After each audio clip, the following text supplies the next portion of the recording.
Welcome back to our channel. நான் உச்சரி match with me Sushmita. இன்னைக்கு நம்ம சேனல்ல ஒரு இன்ட்ரெஸ்டிங்கான மூவியோட அப்டேட்டோட தான் வந்திருக்கோம். அது என்ன மூவி, யாரை பத்தின்னு யோசிக்கிறீங்க? ஆக்டர் கார்த்தி அவர்கள். இவரோட நிறைய படங்களுக்காக ஆல்ரெடி ஃபேன்ஸ் ரொம்ப பெரிய ஒரு எக்ஸ்பெக்டேஷன்ஸ் இருக்காங்க. ஏன்னா இந்த படங்களோட பார்ட் 1 ரொம்ப பெரிய ஒரு ஹிட். இந்த படத்தோட பார்ட் 2லாம் எப்போ வரும்னு வெயிட் பண்ணிட்டு இருக்காங்க. கைதி 2வா இருக்கட்டும், சர்தார் 2வா இருக்கட்டும், இதை பத்தின நிறைய அப்டேட்ஸ் ஆல்ரெடி வந்துட்டு இருக்கு. இதை தொடர்ந்து இவரோட அடுத்த படம் ஒன்று வந்து நடிச்சு முடிச்சு ரிலீஸ்க்கே இப்போ ரெடி ஆயிருக்கு. அந்த படம் தான் மெய் அழகன் படம். இந்த படத்தை ப்ரொடியூஸ் பண்ண போறாங்க 2D ப்ரொடக்ஷன்ஸ்.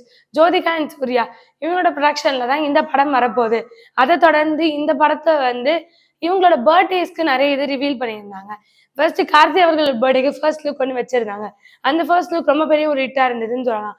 இவர் நார்மலா இப்படி ஒரு ரோல் பண்றாரு அப்படின்ற மாதிரி இருந்தது. அதை தொடர்ந்து அரவிந்த் சுவாமி அவர்களோட செகண்ட் லுக்ல வந்து வந்திருந்தாரு.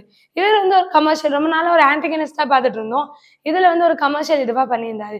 இதையும் தொடர்ந்து இவரோட அடுத்த இது வந்து இந்த மாதிரி நிறைய போஸ்டர்ஸ் வந்துட்டு இருக்கும்போது இப்போ இந்த படத்தோட ரிலீஸ் டேட் அஃபிஷியலா வந்து இருக்கு. செப்டம்பர் 27 தான் இந்த படம் ரிலீஸ் ஆக போகுது. அதோட இந்த படத்துல வந்து அரவிந்த் சுவாமி அவர்கள், ஸ்ரீதேவி அவர்கள், ஸ்வாதி கொண்டே அவர்கள், இந்த மாதிரி நிறைய பேர் லீட் ரோல்ஸ் பண்ணியிருக்காங்க. இந்த படத்துல வந்து இப்போ என்ன ரிவீல் ஆயிருக்கு அப்படின்னா, இது வந்து ஒரு friendship story. Aravind Swamy and கார்த்திக்குள்ள இருக்க ஃப்ரெண்ட்ஷிப் தான் இந்த படத்தோட கதை. அதை தாண்டி இவங்க 2 பேரோட படத்தோட பிக்ஸ் எல்லாம் வந்து இப்போ ரிவீல் பண்ணியிருக்காங்க. இதெல்லாம் சோஷியல் மீடியா ரொம்ப ட்ரெண்டிங்கா போயிட்டு இருக்கு. இதை பத்தி நீங்க என்ன நினைக்கிறீங்க? மறக்காம கீழே கமெண்ட் பண்ணுங்க. இந்த மாதிரி சூப்பரான சினிமா அப்டேட்ஸ்க்கு மறக்காம என்ன சினிமாஸை லைக் பண்ணுங்க, ஷேர் பண்ணுங்க, கமெண்ட் பண்ணுங்க, மறக்காம சப்ஸ்கிரைப் பண்ணிடுங்க.